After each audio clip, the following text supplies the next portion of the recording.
প্রিয় ভাই ও বোনেরা, আসসালামু আলাইকুম। কেমন আছেন আপনারা? আশা করি আল্লাহর রহমতে ভালো আছেন। আমিও আলহামদুলিল্লাহ ভালো আছি। আমি চুলায় একটি কড়াই বসিয়ে দিয়েছি। এখানে অল্প একটু তেল দিয়েছি। এখানে আমি একটি দেখুন ডিম নিয়েছি। এখানে আমি লবণটা দিয়ে দিচ্ছি। ডিমটা ফেটে নিব। আমি ডিমটাকে ভেজে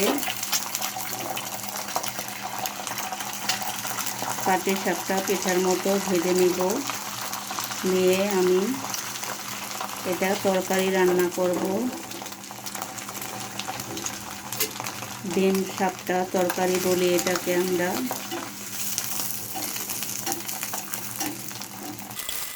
দেখুন এভাবে করে আমি আরেকটি ডিম ভেজে নিব।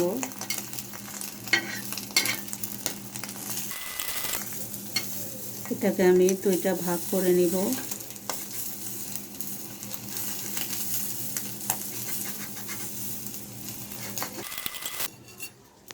এভাবে করে আমি আরেকটি ডিম ভেজে নিচ্ছি। দেখুন আমি আরেকটা ডিম চুলায় দিয়ে দিয়েছি।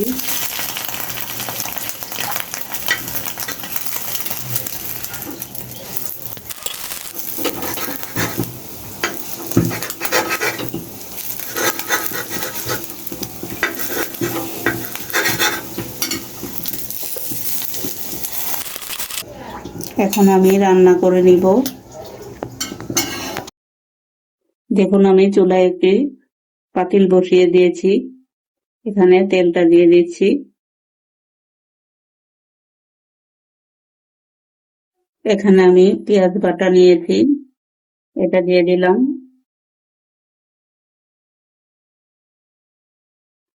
দিয়ে দিচ্ছি আদা রসুন বাটা। এটাকে আমি ভালোভাবে কষিয়ে নিব। পেঁয়াজের কাঁচা গন্ধটা চলে গেলে আমি মশলা দিয়ে দেব।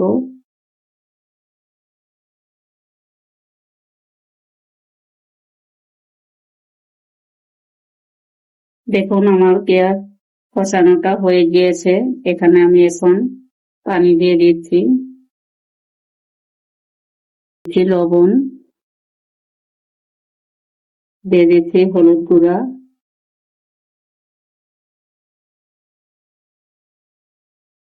দিয়ে দিচ্ছি, মরিচের গুঁড়া।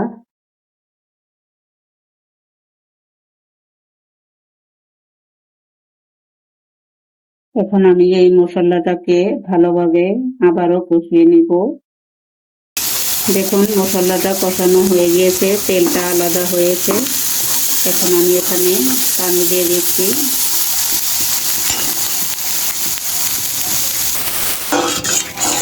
এই পানিটা একটু ফুটলে আমি ডিমটাকে দিয়ে দিব।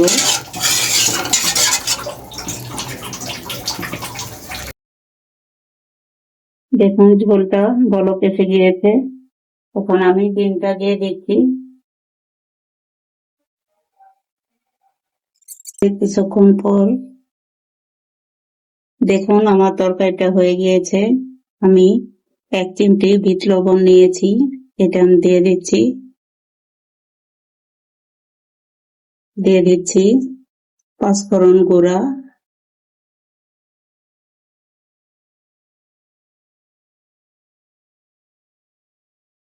এই দেখুন পাঁচফোড়ন গুঁড়া নিয়েছি, এটা দিয়ে দিচ্ছি। দিয়ে দিচ্ছি 2টা কাঁচামরিচ।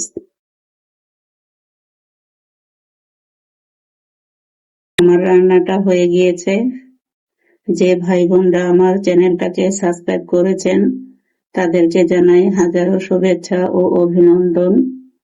আর যে ভাই বোনরা এখনো আমার চ্যানেলটাকে সাবস্ক্রাইব করেননি তাদেরকেও শুভেচ্ছা ও অভিনন্দন জানিয়ে আমন্ত্রণ জানাচ্ছি আমার চ্যানেলটাকে সাবস্ক্রাইব করার জন্য। সবাই ভালো থাকবেন, সুখে থাকবেন কামনা করছি। আল্লাহ হাফেজ।